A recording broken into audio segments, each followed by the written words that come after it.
السلام علیکم ورحمت الله وبرکاتو. ملګرو د سوات د سیند په غاړه باندې ناست یو او ډېر ښکلی لوکیشن دی، ډېر مزیدار. د عام ولس همیشه دغه غوښتنه وي چې زموږ څومره آیډیل دي، زموږ څومره مشران دي او زموږ خوښ دي یا شاعري لحاظ سره هر فیلډ کې چې وي نو غواړو د هغه د ژوند نه خبر شو. نو په دغه سلسله کې ما هم یو داسې یو پروګرام شروع کړی و وتلي خلک نوم باندې. نو یو دوه درې ملګري ما تاسو ته راوستي وو او ستاسو د زړونو هغه پوښتنې مې کړې وې. نن راسره جاوید شاه درمان صاحب د پښتو د ادب یو نوموړی شخصیت چې د ډېر وخت نه موږ پېژنو، ډېر ښه لیکل کوي. زه به ورته وایم چې د رومانټیک استاد دی، بس د رومانټیک پلار دی په دې دور کې. نو ډېره زیاته مننه کوو چې وخت یې راکړی دی. د سوات د سیند په غاړه باندې ناست یو. نو غواړم یو څو هغه مهمې پوښتنې چې کومې تاسو په زړه کې لرئ او د درمان صاحب نه کولی نه شئ او یا څه واسطه باندې تاسو دته رسېدی نه شئ، نو غواړم چې د درمان صاحب نه دغه پوښتنې ریکارډ کړم. درمان صاحب د ټولو نه مخکې د ښه راغلاست.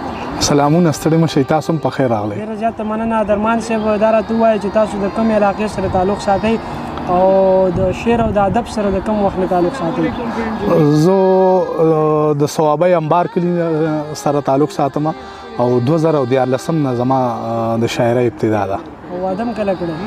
واده کنفرم تاریخ خو راته پته نشته، خو داسې یو 8 کاله مخکې.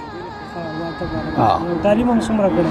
تعلیم 12 کې ما نیمګړی پرېښی و. بیا څه وجه کېدی چې تعلیم د نیمګړی پرېښی؟ زموږ شاعران زیاتره په تعلیم فوکس نه ورکوي. بس مطلب ما حالات داسې خراب و هغه ټایم چې ما خپل تعلیم جاری ونه ساتلی شو مجبورا. مطلب زما شوق و چې زه مخکې سبق ووایم خو ممکن نو. درمان صاحب ستاسو په شاعرۍ کې ډېر زیات درد دی. دغه درد د غربت د وجې نه هم کېدی شي، دا د عاشقۍ د وجې نه هم کېدی شي.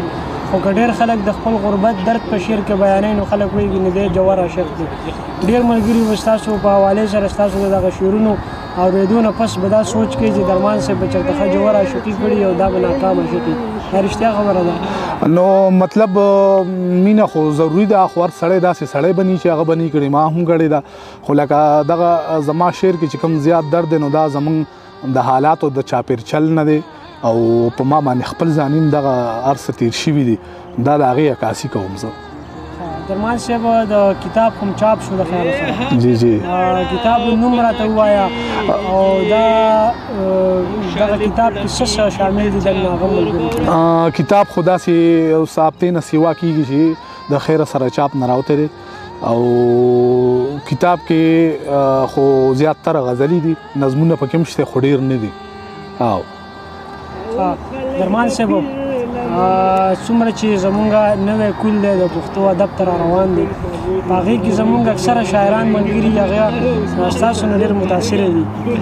زیاتره د ستاسو چې کومه رومانټیک شاعري ده د هغې په وجه باندې ستاسو شعرونه اوري هم ډېر او ستاسو نه متاثره هم دي. که زه خپله خبره وکړم نو په ما باندې په ډېرو شاعرانو کې داسې څه شاعران شته چې زما بیخي زړه ته نږدې دي، زه ډېر اورم په هغې کې یو تاسو هم یې. نو ټول څومره چې نوي ادب ته نوي کسان را روان دي دغه خلکو د څه پیغام؟ نو زما خپل ځاني شعر لیکل د ادب د دایرې تر حده دی کې چې دننه شعر ولیکلی شي نو هغې موږ ته ادب وایو. هلکانو کې ډېر ښه لیکوالان راغلي دي، مطلب د راتلونکي وخت ستوري دي هغه چې وبځلیږي ډېر زر انشاءالله. نو بس مطلب چې زموږ څه ثقافت دی او زموږ څه چاپېرچل کې څه کېږي زه وایم چې نوي شاعران دي بس دغه ووایي په شعر کې او مطلب دا نور د ادب نه بهر راځي بیا زه هغې ته ادب بیا موږ نشو ویلی. نو دی ته زما دغه خواست دی چې مطلب د ادب تر دایرې تر حده پورې دی کې دننه شاعري وکړئ بهر ته مه وځئ. درمان صاحب ماشومتوب هم په صوابۍ کې تېر کړی دی. صوابۍ ډېره تاریخي خاوره ده. کوم داسې مشران شاعران چې هغوی ستا په ماشومتوب کې ژوندي وو او تا به د هغه شعرونه یا اورېدل او یا به د ملاقات حسرت کوه هغه شاعران نن سبا نشته هغه څوک دي؟ نو زمونږ خو داسې زما خو د شعرونو ته راتلل داسې حادثاتي تورو، مطلب ما مخکې نه شاعري داسې نه ده کتلې او دا د پروین شاکر د اردو یو کتاب ما ته چا ډالۍ کړی خوشبو داسې وړه غوندې کتابچه وه ما چې هغه ولوسته نو بیا له هغې نه زما شاعرۍ سره شوق پیدا شو. د هغې نه پس بیا ما مطلب د پښتو شاعري هم ولوسته خو ړومبې چې ما کوم پیل کړی نو ما د اردو شعر لیکل خو بیا ما ته اندازه وشوه چې یاره زه دې کې نشم نوم پیدا کولی مطلب ځان په خلکو نشم ورپېژندلی د هغې نه پس بیا ما پښتو شعر لیکل شروع کړل. درمان صاحب ستاسو خو ادبي پېژندګلو د ډېر وخت نه ده او ډېره ښه پېژندګلو ده په ادب کې خو په عام ولس کې ستاسو پېژندګلو زما په خیال چې دغه 2-3 کاله کېږي چې ستاسو په عام ولس کې چې د سوشل میډیا راغلی ده ستاسو نو چې دا کم خلک هم پېژني نو ستاسو سره ملاقات وکړي ستاسو سره تصویر وباسي تاسو څنګه محسوسوئ؟ نو ما ته مطلب دا ما کې نور طاقت راولي مطلب چې زه نورم ښه لیکل وکم او زه خوشحالي محسوسوم مطلب د سوشل میډیا په دور کې کوئی یو سړی تاله را روان شي د سوات نه راشي د باجوړ نه راځي دیر نه راځي دا غټه خبره ده چې مطلب د ادب سره خلک او د شعر سره خلک دوره مینه ساتي نو مطلب زه خو خپل ځان ډیر خوشحالېږم. تاسو روزګار څه کوئ؟ روزګار خو زه ما ډیر بار تیر کړو بیا زه دالته نه هغه چې کله حالات خراب شو نو زه هغې کمپنۍ کینسل کړم زه بیا راغلم او نو هغې نه پس خو بیا ډیر وخت زما روزګار نه و خو د هغې اوس نن سبا زه بونیر کې د ماربلو کار دی درنګونو کې. نو بچی مې څومره دي؟ زما 3 بچي دي 2 میلیونه دي 1 مې زیه دی.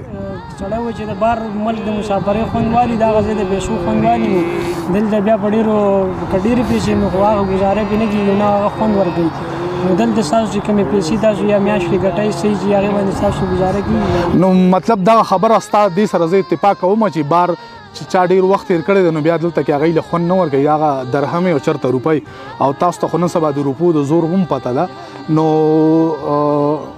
ما ډیر وخت شو چې د دې د بونیر د دې کار نه مخکې چې روزګار مې نو انو ډیر خراب مطلب وسیله نه جوړېده انو د هغې نه پس خو بیا دغې ملګرو ما سره رابطه وکړه چې هغوی زما د حال نه خبر شو انو ستاسو دا خبره صحیح ده خو زه دا خبره هم کوم چې مطلب نن سبا زیات نه زیات عمر شي د یو سړي نو 80 کاله دي شي په 80 کالو کې چې سړی 15 کاله بار تیر کړي نو مطلب د دې پیسې صحیح ده هغه وګټلې خو مطلب ډیر ژوند د لاس نه ورم که لکه دا خپلوان دا ژوند خو خپلوانو سره مزه کوي نو ما ځکه بیا دوباره د بار سره کوشش نه دی کړی. پوسټ کړی درمان صاحب د کله چې تاسو د بار نه راغلی بیا دلته د روزګار څه وسیله نه جوړېده نو تاسو یو پوسټ کړی او ډېر خفګاني پوسټ و هغې کې تاسو یو خبرې لیکلی وه چې هغه د ټول ولس په زړه لکه د چړۍ لګېدلې وه هر یو سړی ډېر زیات خفه و ستاسو په سر ستاسو په دغه پوسټ باندې چې درمان صاحب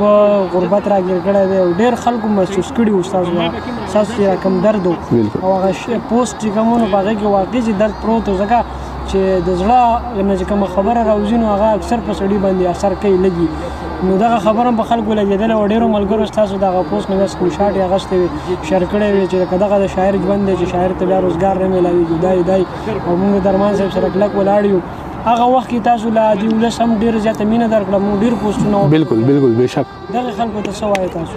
نو خدای دې ښه ساتي مطلب د دې خلکو په ډاډ باندې موږ روان یو که د دې خلکو مینه موږ سره نه وي نو مطلب شعر به موږ چاله لیکو هم دې خلکو د پاره لیکوم د دې ترجمانی پکې کوو زه ډیره مننه کوم د دغه ټولو خلکو پښتانه مطلب دا پټسترګي نه دي د هر چا غم محسوسوي کو هغه هر څوره سخته په یو سړي راشي زه ډیره مننه کوم د دغه ټولو پښتنو چا چې زما درد محسوس کړی دی ما سره په دغه سخته کې لاس کړی دی زه ډیره مننه کوم د دې ټولو ملګرو خپل هم ژوند وکړئ او نور خلک هم ژوند ته پرېږدئ او مطلب په خوی خصلت باندې پښتانه شي نه چې صرف په جامه باندې. ډیره مننه درمان. مننه ستاسو.